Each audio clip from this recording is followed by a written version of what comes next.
Pier Giorgio Frassati. Grabado por FSM Radio.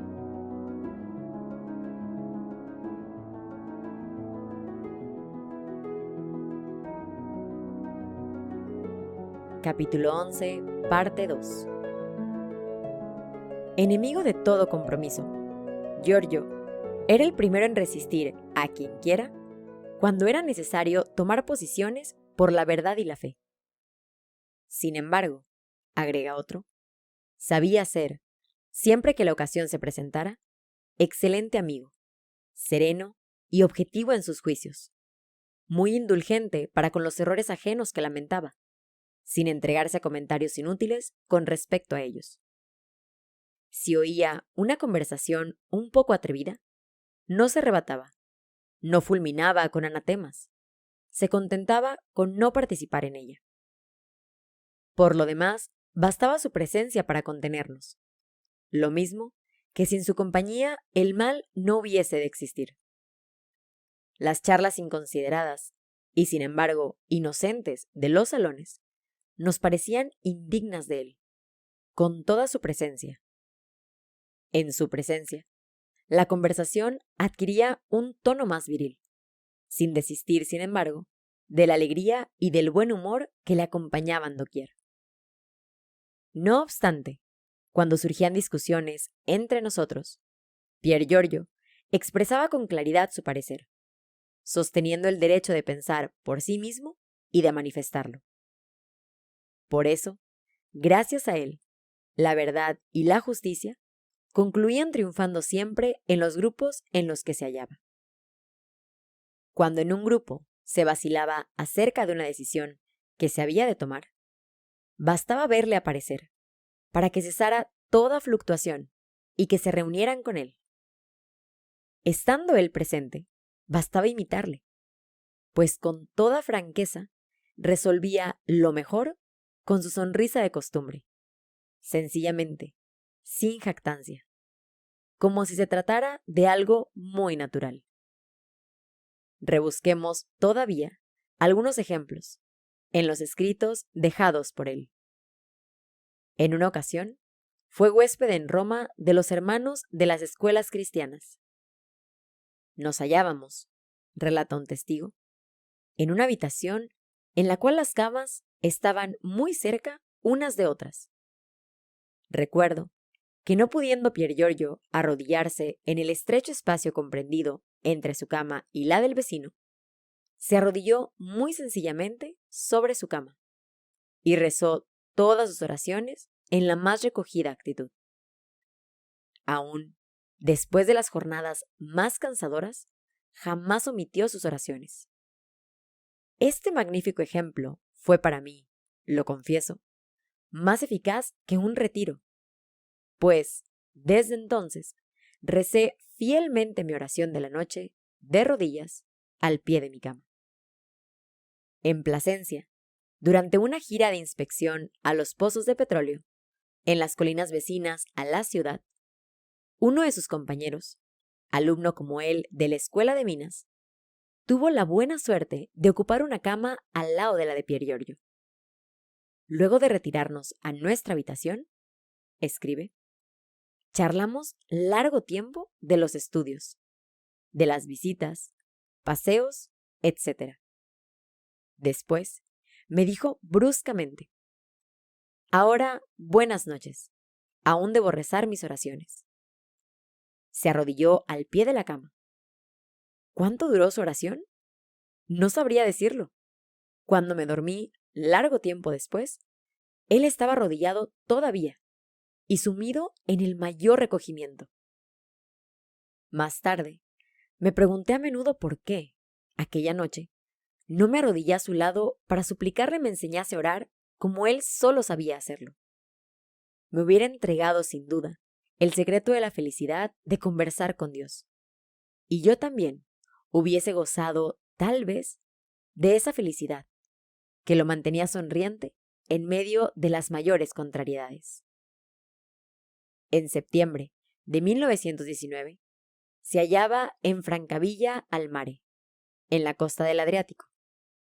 Al regreso, resolvieron pernoctar en Loreto, El día siguiente, por la mañana, en vano lo buscan en el hotel. A las 7 horas, lo encuentran en la basílica, arrodillado ante el altar mayor, donde acababa de hacer la Santa Comunión. No podría decir lo que ocurrió entonces en mi alma, relata un testigo. Lo sentía sobre mí. Sigámosle, en medio de sus compañeros de estudios, en gira por el milanesado, a donde habían ido a visitar yacimientos. Habíamos llegado a Bérgamo, donde habíamos de pasar la noche, escribe el narrador. A la noche, decidimos, Frassati y yo, levantarnos muy temprano al siguiente día, a fin de dedicar algunas horas a visitar la parte alta de la ciudad. Así lo hicimos. La catedral atrajo primero nuestra atención. Luego que nos permitiera el acceso, entramos en la catedral. Frassati, que tenía en sus manos una guía ilustrada, examinaba con interés las obras de escultura y de pintura. Al cabo de cierto tiempo, miré mi reloj. Era hora de retirarnos. Un instante y vuelvo, me dijo. Confiado, me dirigí retrocediendo hacia la puerta, lamentando no poder permanecer más tiempo. En el umbral, esperé aún algunos minutos. Luego, no viéndole volver, entré de nuevo y lo divisé arrodillado ante la barandilla del altar, las manos juntas, fija la mirada muy arriba delante de él, abstraído en la oración. Lo contemplé un instante. Luego me retiré y esperé aún. Durante esos contados minutos, yo ya no contemplaba las maravillas ante las cuales hacía un momento hubiese querido eternizarme. La vista de Frassati en actitud de oración llena aún hoy día mi alma y mi corazón. Tuve entonces como una revelación de esa alma elegida. Ella me ayuda ahora a comprender ciertas particularidades que había podido notar en él en el curso de nuestros años de estudios. Estaba obligado a convenir en que si bien todos mis compañeros profesaban una admiración sincera, profunda y respetuosa a esa naturaleza de elección, estaban lejos, sin embargo, de acordarle toda la que merecía. Una compañera de estudios de Pier Giorgio nos dirá la única palabra que parece explicar bien esa admiración, dedicada al estudiante y al apóstol. Dejémosle la palabra. En el curso de una excursión de invierno, luego de una noche pasada en el tren bloqueados por la nieve, llegamos a un pueblito donde había mes de practicar esquí. Las jóvenes estaban rendidas de cansancio y de frío. De buena gana se hubieran acostado al llegar, pero Pier Giorgio y uno de sus amigos las invitaron con graciosa insistencia a acompañarles a oír misa.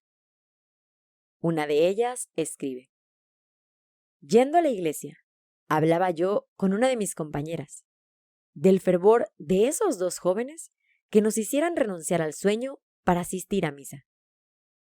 Me interrumpió de repente y me dijo: tú no sabes entonces que Frassati es un santo. Se plantea entonces una pregunta. ¿De qué estaba hecha esta santidad?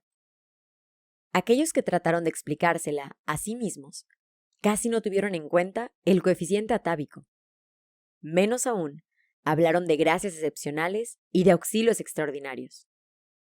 Pier Giorgio fue sencillo en todo y siempre, y fue con toda sencillez que, habiendo colocado a Dios como centro de su vida de cristiano, siguió la vía común que conduce a la santidad.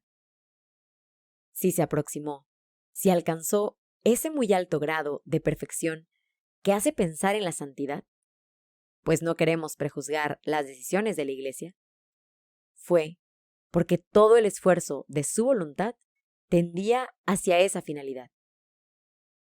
En primer lugar, eliminó de su existencia todo cuanto hubiese podido desviarlo de ese fin. Formado desde chico en una vida sencilla, no reaccionó contra ella, sino que deliberadamente la adoptó y se complació en ella, no queriendo, a ningún precio, dejarse esclavizar por las riquezas. Luchó también contra la vida muelle, y para conservarse puro, supo imponerse austeras penitencias. Sus amigos, a quienes confió sus proyectos para el futuro, aseguran que él hubiese querido hallar en su futura compañera, además de un sentido cristiano muy prudente, un apego muy firme a las prácticas religiosas y pruebas tangibles de esa sencillez de vida que tanto amaba. Hubiese querido que también ella se manifestara valiente ante la prueba de las privaciones, pues afirmaba: es imposible vivir bien sin mortificación.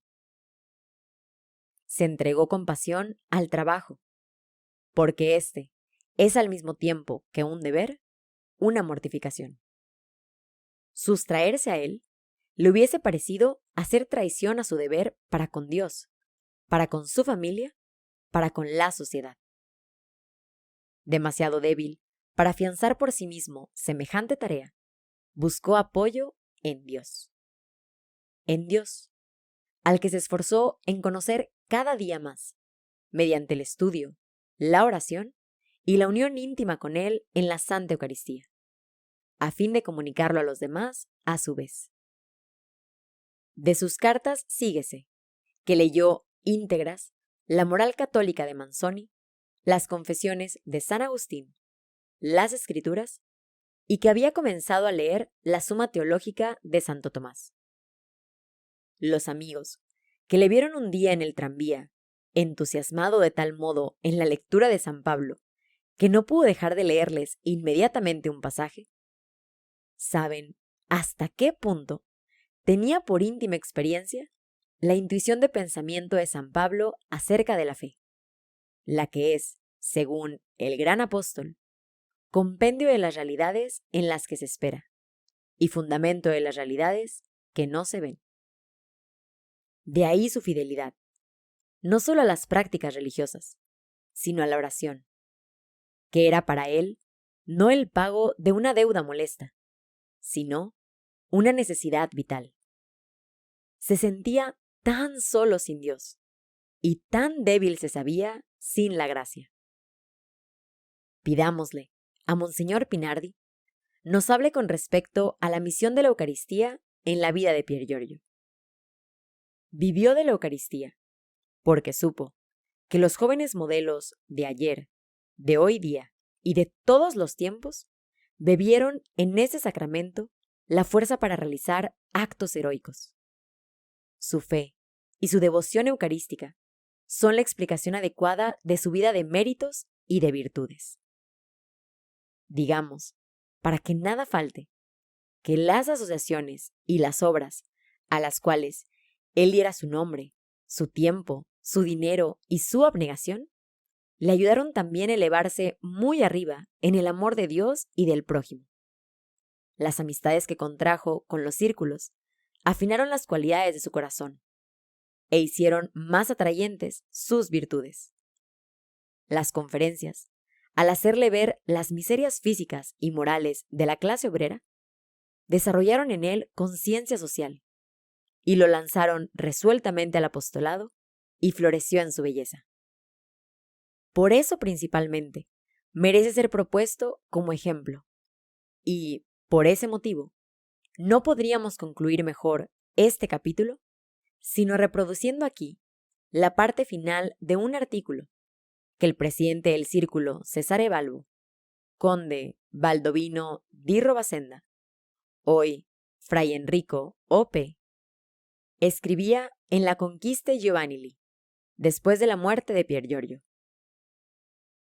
Cuando el Señor nos presenta tales ejemplos, no se diga que nuestras almas flojas y lentas se contenten con contemplar, admirar y nada más. Provocaríamos la ira de Dios. Sería, en efecto, menospreciar los medios de santificación que Dios nos propone. Sería, asimismo, ultrajar la memoria de Pier Giorgio, el esterilizarnos en escritos y en palabras sin que las acompañen nuestras acciones. Preguntémonos, antes de realizar cada una de ellas, cómo se hubiera portado él, que penetró tan hondamente el sentido de las bienaventuranzas, que hizo de ellas la sustancia de su vida y que se conformó a ellas en toda circunstancia. Él, en fin, cuya vida constituye un tesoro inagotable de enseñanzas y de ejemplos para toda la juventud católica.